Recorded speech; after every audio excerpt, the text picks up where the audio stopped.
નમસ્કાર, હું પ્રવીણ. જેના લાંબા સમયથી ચર્ચા હતી કે સી.આર. પાટીલ એક્સટેન્શન પર છે તો તેની જગ્યા કોણ લેશે, એ નામ કદાચ ફાઇનલ થઈ ગયું છે.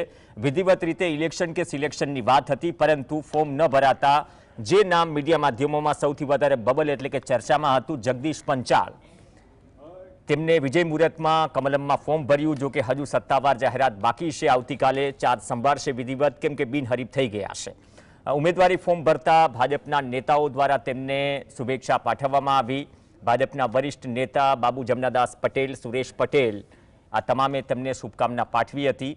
એકમાત્ર જગદીશ વિશ્વકર્માએ જ પ્રદેશ પ્રમુખનું ફોર્મ ભરશે તેવી માહિતી મળી હતી. આ ભૂતકાળ થયો, આ પ્રક્રિયા પૂર્ણ થઈ ચૂકી છે અને ગુજરાત ભાજપમાં હવે અમદાવાદનો દબદબો જોવા મળશે, કેમ કે મુખ્યમંત્રી અમદાવાદના છે, પ્રદેશ પ્રમુખ પણ અમદાવાદના છે. ચર્ચાઓ ઘણી બધી હતી કે સૌરાષ્ટ્રમાંથી શું પ્રદેશ પ્રમુખ આવશે, ઉત્તર ગુજરાતમાંથી આવશે, અથવા તો જે ઓબીસી પાટીદારનું સમીકરણ છે તેને જાળવશે. તો લાંબી મથામણ, દિલ્હીના આંટાફેરા, ઘણી બધી ચર્ચાઓ. વડાપ્રધાન મોદી પણ ભૂતકાળમાં આવ્યા, અમિત શાહ પણ આવ્યા, રાજકોટ ગયા, દક્ષિણ ગુજરાત ગયા, ગાંધીનગરમાં ચર્ચા થઈ. તો હવે ગુજરાતમાં ભાજપ હોય, કોંગ્રેસ હોય કે પછી આમ આદમી પાર્ટી, ત્રણેયના પ્રમુખ ઓબીસી ચહેરા તરીકે પ્રોજેક્ટ થઈ રહ્યા છે. નવી જે સ્થાનિક સ્વરાજની ચૂંટણી છે, ભાજપ સામે જે પડકાર છે, અને આ પડકાર વચ્ચે ભાજપ હવે ન માત્ર રાષ્ટ્રીય સ્તરે પરંતુ ગુજરાતમાં એ સ્થિતિમાં કે એ રોડમેપમાં હશે કે આવનાર સમયમાં ઓબીસી રાજનીતિની બોલબાલા ત્રણેય પક્ષોમાં હશે, જેને આજકાલ સોશિયલ એન્જિનિયરિંગનું નામ અપાય છે સીધી સાદી ભાષામાં. પણ જાતિ એક કડવી વાસ્તવિકતા છે અને ભારતીય રાજકારણને જાતિથી વિપરીત કે ઉપર ન ગણી શકાય. તેમાં તમામ ગણતરીઓ અને દાખલા મંડાય છે, ગુણાકાર ભાગાકાર થાય છે અને ભાગાકારના અંતે જે સરવાળો નીકળે છે તેમાં ઘણી બધી બાદબાકીઓ પણ થઈ જાય છે. તો હવે પ્રદેશ પ્રમુખ તરીકે ભાજપના સી.આર. પાટીલની જગ્યાએ આવશે જગદીશ પંચાલ એટલે કે જગદીશ વિશ્વકર્મા, કેમ કે એના જ વિસ્તારમાં વડાપ્રધાનનો રોડ શો થયો. જે નમોત્સવ જે કાર્યક્રમ ચાલી રહ્યો છે તેના વિસ્તારમાં થઈ રહ્યો છે. ઘણા બધા રાજકીય વિશ્લેષકોએ આ મંચ પર રાજેશ ઠાકર સહિતનાએ કહ્યું હતું કે રોડ શોથી લઈને જે નમોત્સવ થઈ રહ્યો છે, અથવા તો નિકોલમાં એક તો સૌરાષ્ટ્રના લોકોની વસ્તી વધારે છે તો એ મેસેજ પણ આપવાનો પ્રયાસ થશે. જગદીશ વિશ્વકર્મા કોણ છે જે નિકોલમાં ધારાસભ્ય તરીકે ચૂંટાઈ આવ્યા? 2012-17માં પણ નિકોલ વિધાનસભાથી તેઓ ધારાસભ્ય બન્યા. અત્યારે કેબિનેટમાં રાજ્યકક્ષાના મંત્રી છે. જે કેબિનેટનું વિસ્તરણ થયું ત્યારે આ નામ આપ્યું, કેમ કે સંગઠનમાં પણ એક મજબૂત પકડ ધરાવે છે. જમીન પર વર્ષોથી કામ કરે છે. 2015થી 21 સુધી અમદાવાદના શહેર પ્રમુખ રહ્યા. 2021ની જે અમદાવાદ મ્યુનિસિપલ કોર્પોરેશનની ચૂંટણી હતી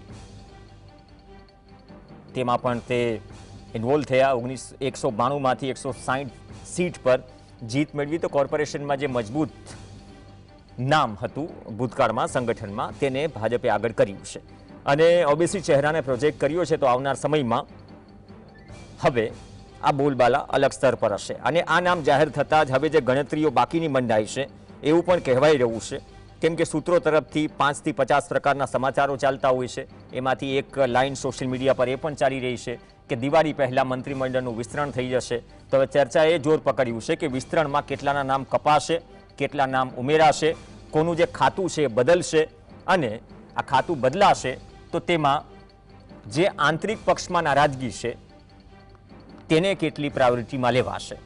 કેમ કે ભાજપના પાયાના પથ્થર અથવા તો સંગઠનના જે જૂના લોકો છે તેમની સાથે એક કમ્યુનિકેશન જાળવવું એ પણ એક બહુ મોટો પડકાર હતો.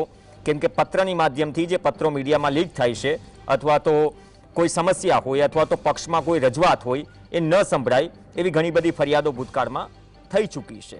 પાવર હાઉસ, પાવર શેરિંગ, આ બધા શબ્દોનો ઉપયોગ વિશ્લેષકોથી માંડીને પત્રકારો તરફથી થાય છે.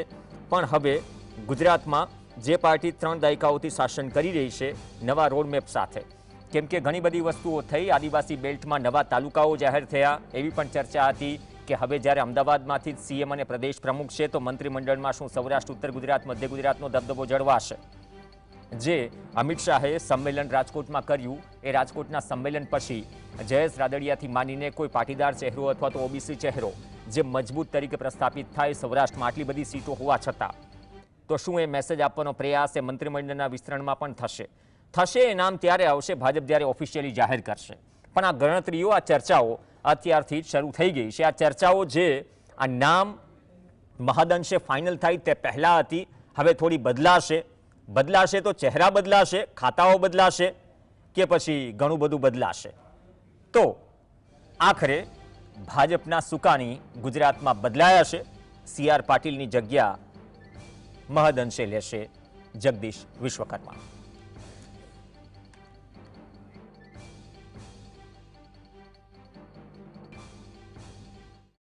ગુજરાત પ્રદેશ ભારતીય જનતા પક્ષના અધ્યક્ષ તરીકે આજે સર્વાનુમતે બિનહરીફ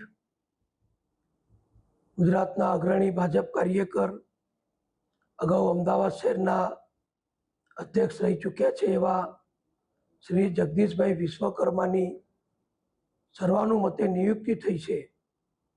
એ બદલ તેઓ શ્રીને હું ખૂબ ખૂબ અભિનંદન આપું છું.